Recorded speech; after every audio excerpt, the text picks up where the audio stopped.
Assalamualaikum warahmatullahi wabarakatuh. Perkenalkan, nama saya Thalia Fitri Salsabila. Dan saya Kayla Maulidi Fairanto. Kami dari kelompok 8. Dan hari ini kami akan menjelaskan bagaimana Islam menghadapi tantangan modernisasi. Pengertian ilmu. Kata ilmu diambil dari bahasa Arab, alima ya'lamu ilman, yang artinya mengetahui dan pengetahuan. Dengan demikian, pengetahuan adalah segala sesuatu yang diketahui manusia melalui tangkapan panca indera dan hati atau alkohol. Yang selanjutnya adalah pandangan Islam tentang ekonomi. Segala bentuk transaksi yang berkaitan dengan produksi, distribusi, dan pemasaran barang dan jasa yang mendatangkan keuntungan finansial itu merupakan kegiatan ekonomi, menurut A.M. Saifuddin 1997. Ada 6 pokok perekonomian. Yang pertama itu ada barang dan jasa yang diproduksi. Yang kedua itu ada sistem produksi yang akan digunakan untuk menghasilkan barang dan jasa tersebut. Yang ketiga adalah sistem distribusi yang berlaku di antara para pelaku ekonomi. Yang keempat ada efisiensi dalam penggunaan faktor-faktor produksi. Yang kelima antisipasi terhadap fluktuasi pasar, mulai dari inflasi, resesi, depresi, dan lain-lain.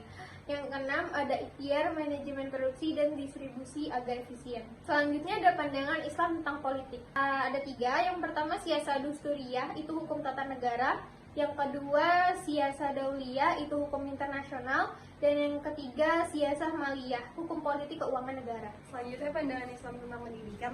Tujuan pendidikan adalah menjadikan manusia sadar atas eksistensi dirinya sebagai manusia, hamba Allah yang bertugas sebagai Abdullah dan berfungsi sebagai Khalifatullah. Sebagai Abdullah, ia wajib beribadah kepada Allah, dan sebagai Khalifatullah, ia harus membangun peradaban yang maju di bumi Allah. Selanjutnya ada riba.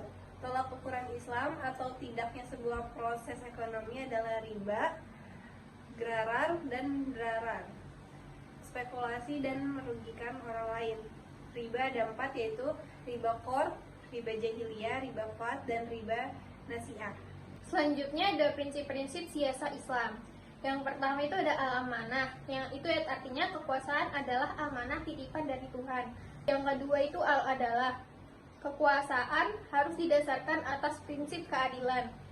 Yang ketiga al-huriyah, kemerdekaan dan kebebasan. Dan yang keempat musawah, kesetaraan dan kesamaan. Konsep Islam mengenai iptek, kemajuan dalam pendidikan dan penguasaan iptek berimplikasi terhadap kemajuan politik, ekonomi, dan budaya. Akibatnya, dunia Islam menjadi sangat kuat secara ekonomi dan politik yang didasari penguasaan terhadap iptek secara sempurna pada saat itu, masa dinasti Umayyah dan dinasti Abbasiyah.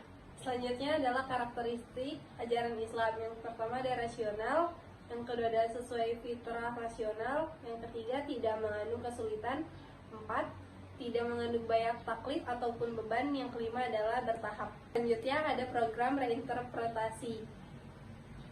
Program pertama adalah perlunya dikembangkan penafsiran sosial struktural lebih daripada penafsiran individual ketika memahami ketentuan-ketentuan tertentu di dalam Al-Quran.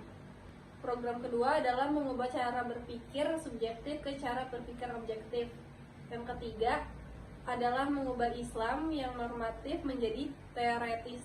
Yang keempat adalah mengubah pemahaman yang ahistoris menjadi historis.